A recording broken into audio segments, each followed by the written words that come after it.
Welcome back to another edition of Vlogmas. I have a very special video. I am super excited and nervous because guess what? I got a special delivery, a special package all the way from Nigeria, okay? So we're gonna open it here today. I know what's in it in general. I know that it is a clothing article, but I don't know what it looks like. I have no idea what it looks like or how it will fit. So let's give you a little bit of background, okay? Let me give you a little bit of background so it makes sense, so you can understand why it is so special. And while I do that, I'm gonna be doing my nails. So, okay.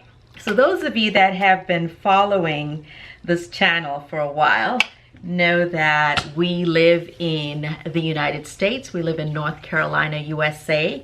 And my name is Habiba, and I consider myself an American. I have lived here since I was a little before I turned 16 was when we moved permanently to the USA. But prior to that, I used to come here on vacation with my parents to see her parents. So let's rewind real quick to get those who don't know the story, just give you a brief. Okay, so my parents, my father is a Nigerian man who was sent to England or went to England for his education in engineering. And my mom is Caribbean, was raised in England, and worked as a secretary. They met, they fell in love, although I believe he had a wife planned for him in Nigeria, but he ended up marrying my mother. Okay, so they had 3 children. I kind of fast forwarded. If you really want to know the detail, you can see some videos below, right? You'll see some videos that I will link below. So anyway, my parents had 3 children, and at some point we moved to Nigeria. We used to live in England, and then as babies we ended up moving to Nigeria, which is where he was from. There were a lot of cultural, challenges for my mom, but she tried her best to adjust. They ended up having some challenges in their marriage, and bottom line is, at some point we moved to the United States. My father remained in Nigeria, and my mom and brothers ended up staying permanently in the United States. So my father, at that time though, my mom was under the impression that my father was going to come to the US, but that didn't work out. I guess he had obligations, family obligations. His family obviously would not want him to move to the United States. And also, I'm sure he had his own obligations, and he just, I believe, didn't think he was going to, adjust well to the US. And he had a career and etc., etc. Bottom line is, he ends up staying in Nigeria, and his family encourages him to remarry, and he remarries, and he ends up having 4 other children. And what's interesting is, when I was growing up, I was obsessed with having a little sister. I really wanted a little sister, and I always remember my mom telling us that they weren't going to have any more children. Which is probably explains why I'm always playing with dolls, because I was always playing with dolls back then because I didn't have a sister. So it's so weird how my father ends up remarrying and having 4 children that included 2 daughters. But I've never met them. I never got to know them. We kind of lived very separate lives. It wasn't really something that we really talked about. Obviously, my mom was hurt, and so it wasn't something that she wanted to talk about. my father having another family, having other children. It just wasn't something we talked about. So what's interesting is that from their point of view, according to one of the siblings, they always knew about us, and they were always knew about us, and were always proud that they had brothers and a sister in the US. But let me just say, from my point of view, I just always looked at it as my father had another family and my father had children, you know. There wasn't an emotional connection because, again, I've never met them. At that point, I had never spoken to them. I'd never seen them. You know, I wasn't really close to my father at that point, you know, prior to him coming, you know, 2-3 years ago. It's not like we spoke often. It's not like, you know, we went into detail about his children. So I really did not have any real connection to them. I just saw them as his children, which I know to them probably sounded very rude and distant, because culturally, Nigerians, or Hausa people, at least from what I know, don't say half sister, half brother. They just say sister and brother. Whereas I always just said half sister, half brother, because we share the same father, but we don't share the same mother. And again, I've never met them, don't know them. So anyway, fast forward, you know, you saw the video with my father coming here to the US after like 30 years. We finally meet, and that happened. And after that, I kind of went through periods where I wanted to get to know his children, and I'll still refer to them as his children for now.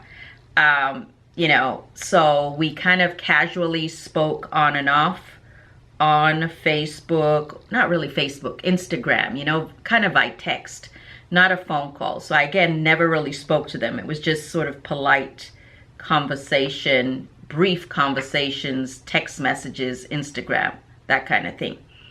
Because I really felt like I just didn't want to complicate my life.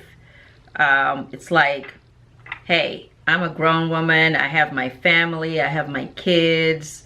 Okay, these children exist. However, these children are now grown. But do I really want to complicate my life, right, by getting to know them? We're never, at least in my mind, it was like, we're never really going to meet each other. I'm in the US, they're in Nigeria. It doesn't look like they're gonna come over here, and it doesn't look like I'm gonna go over there. So what's the point?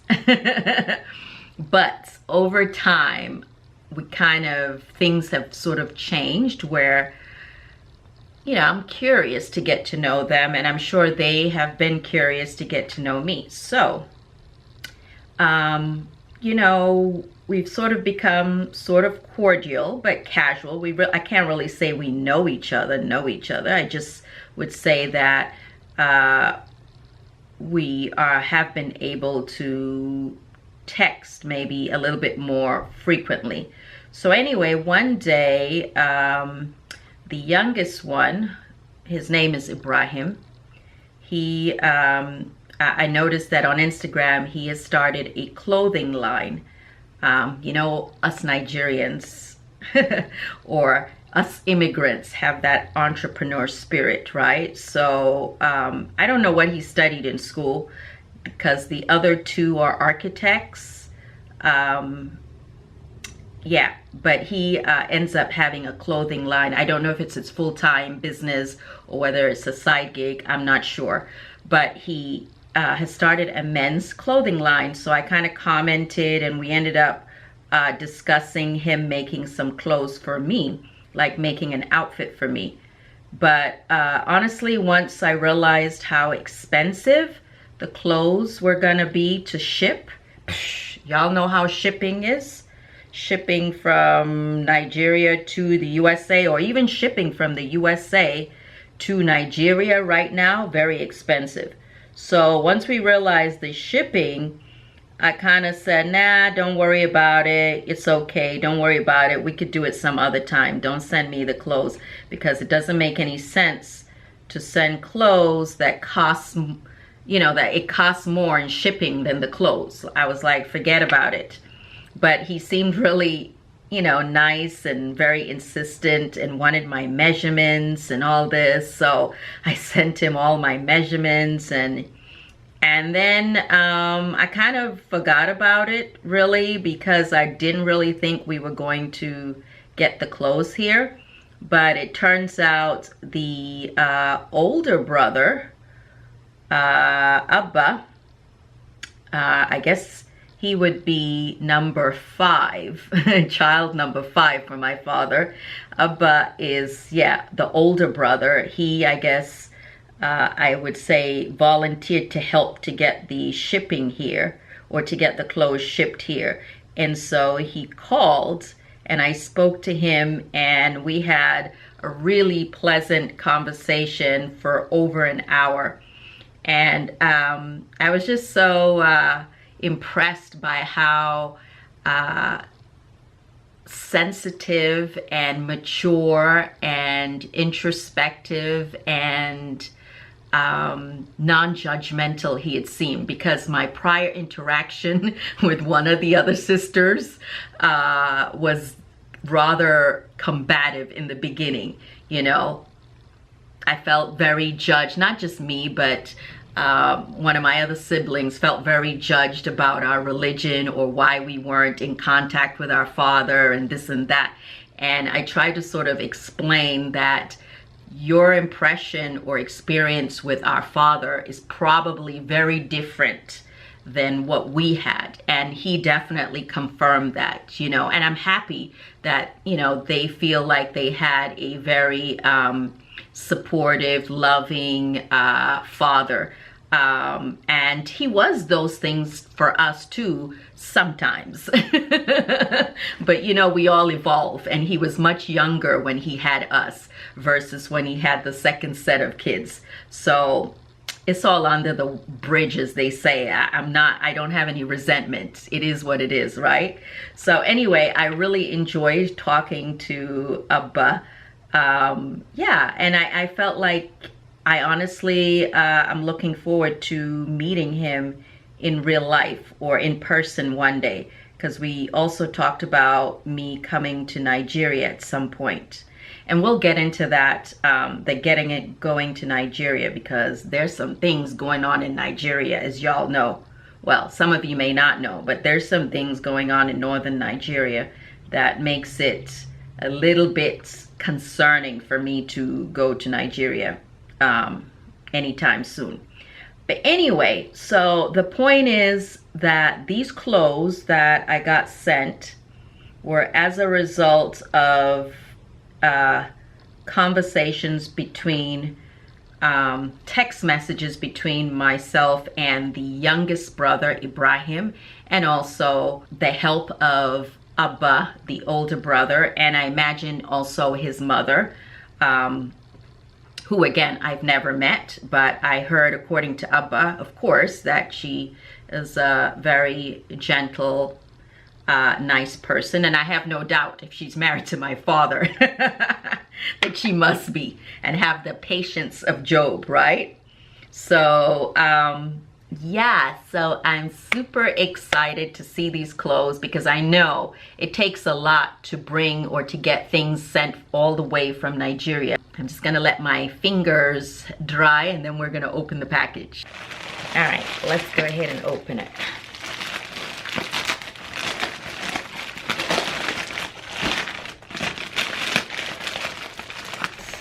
My address and their address on here, so I might not want you to see that.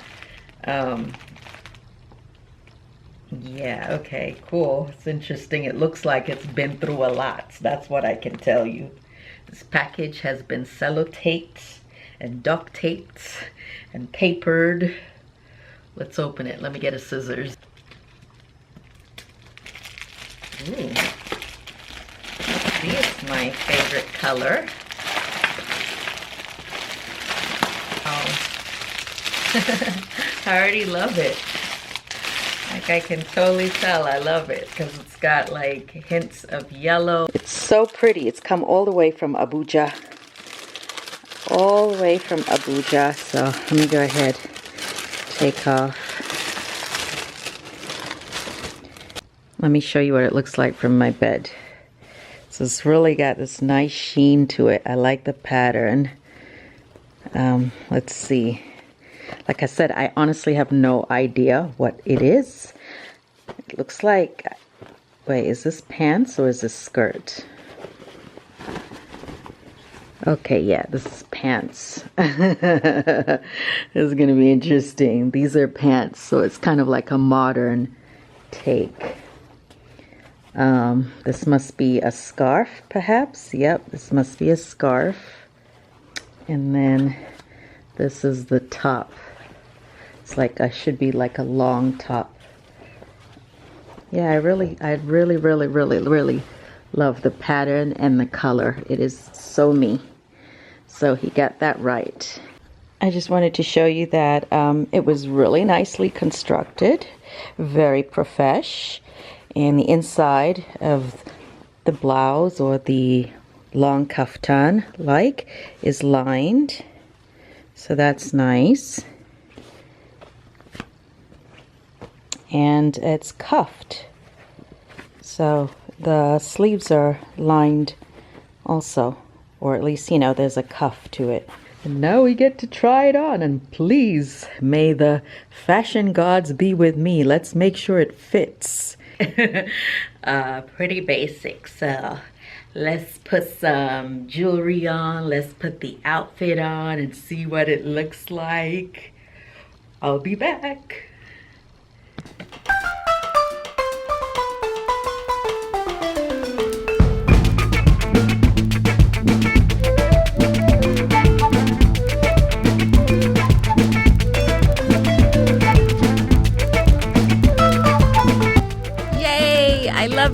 Love it. Giving you rich auntie vibes. I paired it with these very modern yellow earrings. What do you think? Shining. Girl, I was feeling myself in this outfit. Do you see the slit? I'm trying to show you the slit. Do you see the legs? Rich madame. Modern rich madame. Giving you all kind of rich auntie vibes, right? Yes. So yeah, I definitely love it. I don't need to say too much more. You can see, you can tell. So Ibrahim, you did your thing. You did it. Looks amazing. And thanks to your mom as well for her help, and also Abba. Anyway, let's come a little closer. So you see the shoulders fit well, the neckline, beautiful, because I told you I didn't want anything up in my neck choking me. I like a little bit of a neckline. So beautiful. I can lift my arm. And I just wanted to show you what if I change the earrings. So I changed the earrings to look kind of more traditional, something a Hausa woman would wear. And what do you think about the head tie? You know, I wasn't sure whether I had done it right. It's been a while since I actually looked like a Hausa woman, but I think I did a good job. From the back, I'm trying to show you that it is a little snug around the butt area, but that's because my butt is very big and it's competing with my stomach. But maybe if I lose a few pounds, it will fit better. Anyway, let's see what the husband thinks. Let's see in a minute.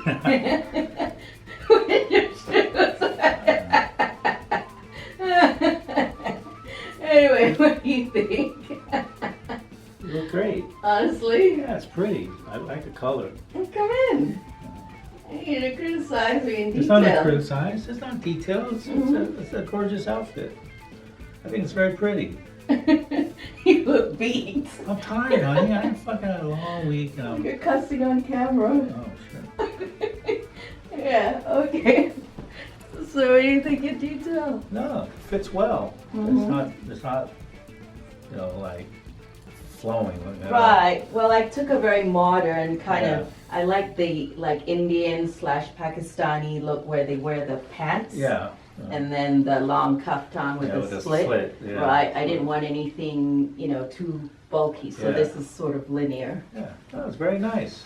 Right? You like the fabric? Yeah, it's very. Yeah, it's got good. It's pretty me, right? Yeah, it's very much very me. you. Yeah, it's very nice. Did you pick it or did it? No, they picked it. I told them what color I liked, Wow. and that I wanted a little sheen because I know the fabric. Yeah. So this has got, right? They very did nice. good. They're very, very nice. All right, you can get back to work. He was really busy, so that's why he looked a little flustered.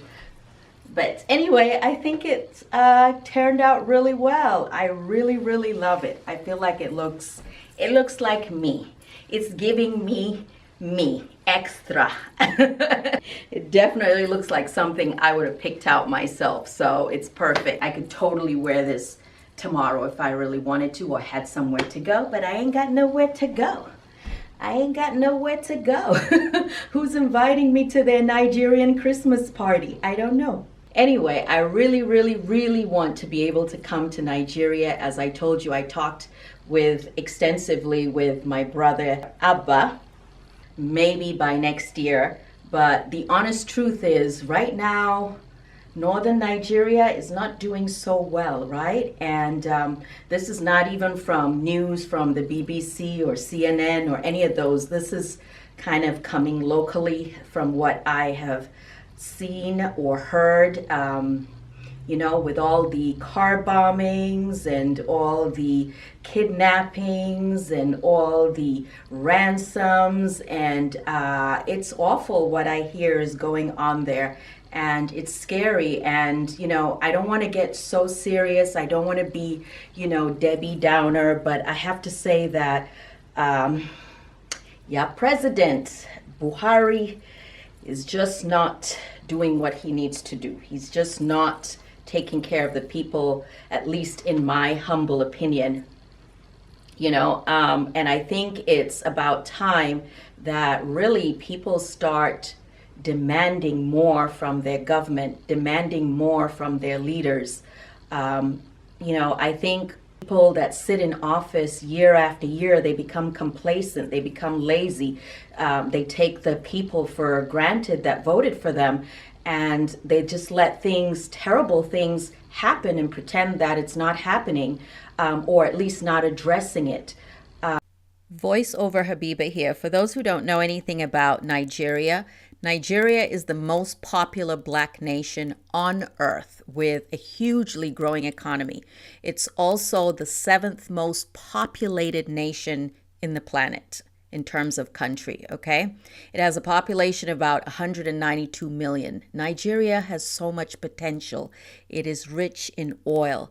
But right now, well, historically, it has just been plagued with a lot of corruption, a lot of turmoil due to religion and ethnic conflicts. It has so much potential.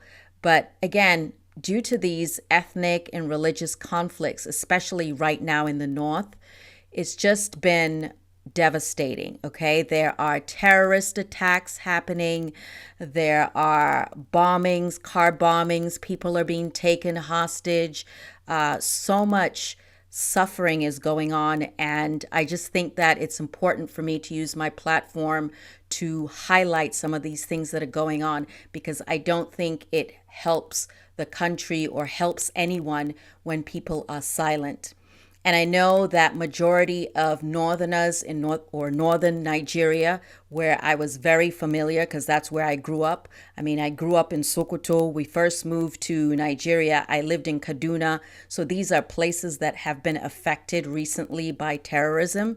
So Kaduna, Zaria, Kano, these are all places that I grew up knowing. So it is sort of personal, and I do feel like I should talk about it.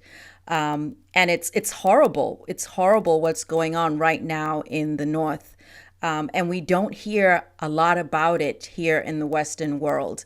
And that might be not because the Western world doesn't want to cover it, but I do feel like the president in Nigeria also really hasn't done a good enough job taking care of his own people.